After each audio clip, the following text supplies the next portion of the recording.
Welcome. My name's Lee Hopkins. My pronouns are he, him, his, and you're listening to the Patterns of Possibility podcast. The Patterns of Possibility is all about helping you replace harmful patterns with new possibilities.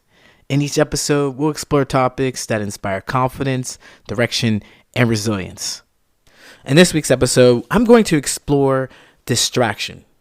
And I want to thank you, Deb, for writing in, letting me know that you're interested in this topic. I think it's a really great topic to discuss because when we think of distraction, we automatically think of something that steals our peace, something that steals our time, and something that stops us from reaching our goals. But that's not necessarily true. Distraction, just like anything else in the world, can serve you well. It can have a positive impact on what you do, depending on when it comes about, what you're being distracted with, and so forth. So we're going to explore the differences between distraction that doesn't serve you and distraction that does serve you, and how you can use distraction to your advantage. Are you ready? Let's go.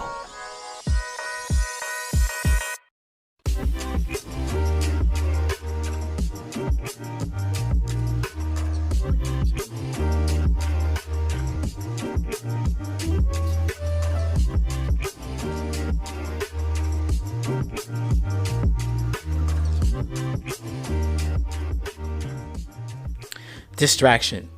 Google tells me that distraction is a thing that prevents someone from giving full attention to something else. And distractions are usually thought of as something that's negative, something that doesn't serve you.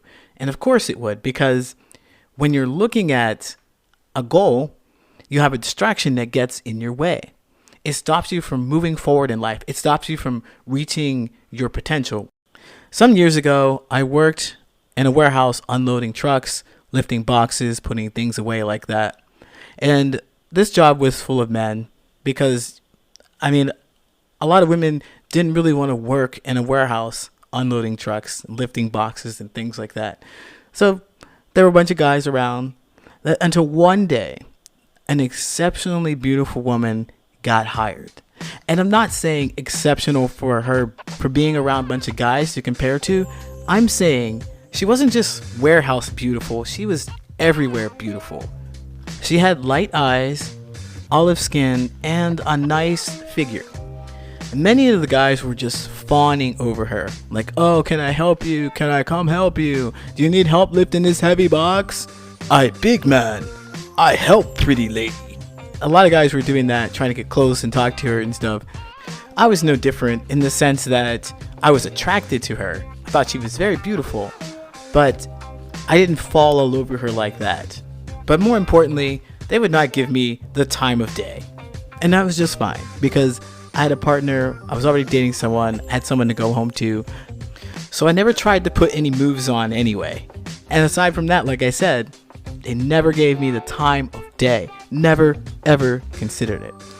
In fact, they didn't even talk to me much. So imagine my surprise when one day I'm at the grocery store with my partner and I see that pretty lady. I'll never forget where I was that day. I'm in the middle of aisle 10. My partner and I were having a discussion about whether we should buy the 12-pack of chicken ramen or if we should get individual packs so we'd have more variety. I just happen to look up and I get a glimpse of the beautiful lady walking past the aisles. My mind goes, "Pretty lady?" And I locked eyes with her for a second and I turned away. Then I try to snap out of it. I need to focus. Then I turn back to my partner to weigh in on the ramen dilemma. We get our ramen. We start walking towards the end of the aisle. We go around the corner. The next thing I know, a very beautiful woman comes directly to me. She never looks at or says a word to my partner who's standing right next to me. She starts talking about stuff. I turned into a dumb caveman. I was like, "You talk me? How I help you?" And I don't remember any of what she said, but it captured my full attention. Y'all, I was so into it that I didn't even introduce my partner. I completely forgot that my partner was there, which pissed off my partner for sure. I was so distracted by the fact that they talked to me in the first place. I was like, My goal was to go to the grocery store and it was to get some food and go back home. At the end of our grocery shopping, it wasn't good. I mean, that was pretty disrespectful and hurtful to my partner, I'm sure. That distraction didn't serve me at all. My reptilian caveman brain took over. For the most part, that's how we see distraction. That's an example of how it shows up in everyday form, where it's pulling away from your work. You're writing a paper and your phone goes off and you start getting messages and you look at messages and you start opening up Facebook or Instagram, TikTok, whatever, and you're down the rabbit hole away from the original goal, original product that you were going to produce. And I find that interesting because if you would talk to anyone in the corporate world, they would probably say that that is multitasking. Your ability to look at your phone, to look at your computer, to write something, to solve a problem, to answer a phone, to answer a coworker, doing all those things at once is multitasking. And it's a desirable trait. I know that on every single resume that I have out there, multitasking is on that list. Multitasking is probably a buzzword because a lot of people equate multitasking with getting more work done. You can do several things at once, but you can't do them well. You can only do one thing at once well, with a lot of focus and energy and concentration. It's a fact that when you are doing something, like you're engaged in a task and you're focused on it, that when you stop for even a moment to do something else, like check your email or to answer a text message and then try to return back to that work, it takes your brain some time to get right back to the work. Here's an analogy. Your train of thought is real.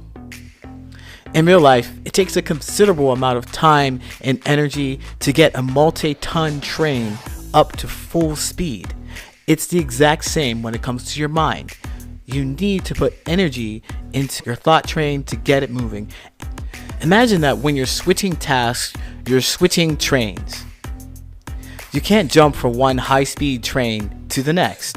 You have to slow them down so you can get off and get on. You have to move to the next track, next task, speed up again, put energy into doing that, and then when you have to move back to task one, you have to slow that train down and jump back on train one and speed up again. So when you adjust your attention, when you shift it from one place to the next, some of the energy and momentum that you have has to slow the train down, slow your train of thought down. And it's a real shame because you're racing towards the end goal. You keep stopping to get off, to go on another train, and then you stop on that one. This is essentially what you do when you multitask. You're working towards a goal, but you're putting so much energy into switching from one track to the next that if you just put that energy into going in one direction with one train, you'd get there a lot faster and be a lot more efficient with it. Multitasking is attending to a series of distractions. I'd say that multitasking doesn't serve you, especially if you're required to do some critical thinking. Now, I realize so far I have only said that distraction doesn't serve you, but it does help in some instances. You can really use distraction to your advantage. And here's how.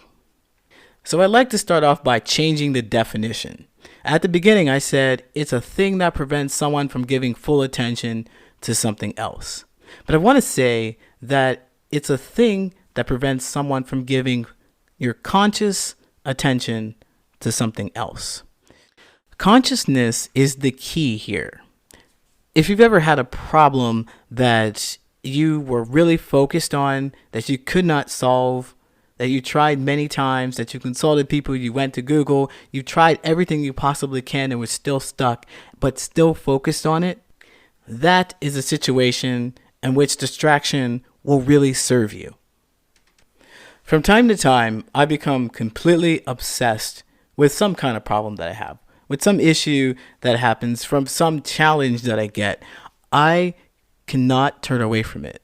It's usually something like a puzzle or a problem or something that I really, really want to learn.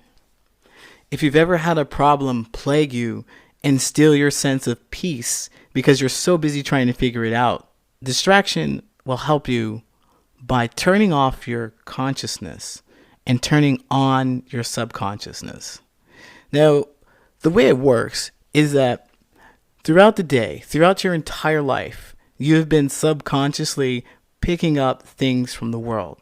Your senses have been drawing in information and essentially recording them in books in the library in your brain. Just storing that stuff there. You don't even know it's happening, but it's happening. And what you want to do is tap into that. You want to tap into that. You want to go to that library, a wealth of information, and put it all together. And the place that you do that is during sleep or meditation. When you're slowing down your consciousness and tapping into your subconsciousness. And I know that you've heard of people saying that the answer has come to them in a dream. It's because of this phenomenon right here.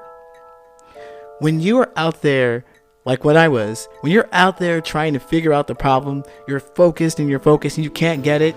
It's like you're visiting this library of information that should have the answer. It should have the answer based on everything that you think you know. You should be able to solve this problem. And so just imagine your brain is a library. There are tons of aisles with lots of books on the shelves full of information that you have recorded. And you are going in there in your conscious mind, looking through books, throwing them down, looking through this one, going to the next aisle, getting frustrated because you're not finding the answer. If you go to sleep, just turn off your conscious mind. Go to sleep with this idea on your brain. Imagine now your subconsciousness is the librarian. They know this hall up and down. They know where these books are. They know what the Dewey Decimal System is. So they'll go and they will find that book. They're going to find the answer for you. It has come to you in a dream. It's not that you don't know it. You just don't know that you know it. Your conscious mind doesn't know that you know it. And this is where distraction comes in handy. Pulling yourself away from your conscious thinking. You're not focused on whatever it was you're focused on before. It's most powerful when you're sleeping, your subconsciousness when you're sleeping. But if you're doing some kind of mindless task, maybe cleaning some dishes, maybe sweeping a floor, whatever it is that doesn't require a whole lot of thinking or concentration, then you may have the answer pop up to you there. If you've ever had an aha moment when you're talking to a friend about something completely different than what you were thinking about, completely irrelevant, but your brain just got it. Your subconsciousness just was like, whoa, this is the answer. This is it. Go do the thing. Go ahead. You got the answer.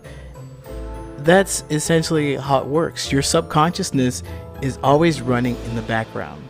So when you find yourself up against a problem that you cannot solve, but you think you might have the answer, you think that you could get the answer, and you've been focused on it for hours upon hours, stop.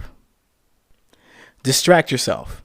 Do anything but focus on what you've been doing. Anything else. Google tells me that the founder of Google dreamt about it. They dreamt about the search engine. Google also tells me that Einstein's theory of relativity came to him in a dream. And Salvador Dali's persistence of a memory, that painting with the melting clocks, that came to him in a dream. Be distracted and let your subconsciousness take over. Distraction, just like anything else, can serve you, can work well for you, or it can work against you, depending on how you use it. At some point in time, you are going to be driven by distraction. But you don't just have to sit in the passenger seat. You can grab the wheel, turn it, and steer it towards your goals.